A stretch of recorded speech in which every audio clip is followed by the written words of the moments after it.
c'est une grande fierté d'être ici et d'avoir été sélectionné, puisque à l'occasion j'écris des livres. Donc là, j'en ai amené 2 que j'ai écrits dans l'année, puisqu'il faut que ce soit des livres de l'année. Et donc, je vais vous en parler un petit peu. Ce qui m'a fait écrire d'abord le premier livre, Le Chant du Cygne, c'est que quelque part, sans aucun pessimisme, c'est plutôt du réalisme, ce que je voudrais dire simplement, je ne vais pas dire c'était mieux avant, parce qu'il faut trouver des dates, mais nos années 30 glorieuses que nous avons connues nous après la guerre, où il y a eu la reconstruction, et nous étions dans une période faste, où tout le monde avait du travail, on s'en rappelle, le monde était beaucoup plus simple. Et là aujourd'hui on vit dans un autre monde où je pense et j'accuse les politiques depuis des années, d'avoir tout laissé filer.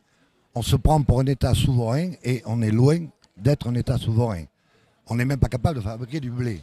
Alors je plains beaucoup les jeunes, la violence c'est pas une fatalité.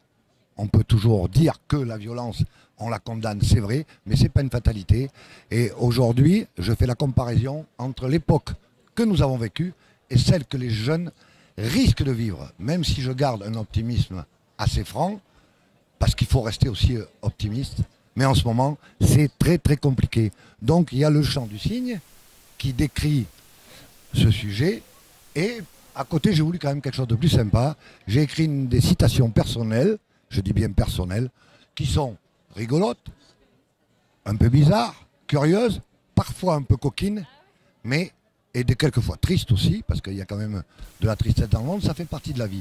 Et j'ai pris un plaisir fou à écrire ces livres, et je suis encore très fier, et je le redis, d'être parmi tous les auteurs à Brive en tant que, je vais dire, petit écrivain.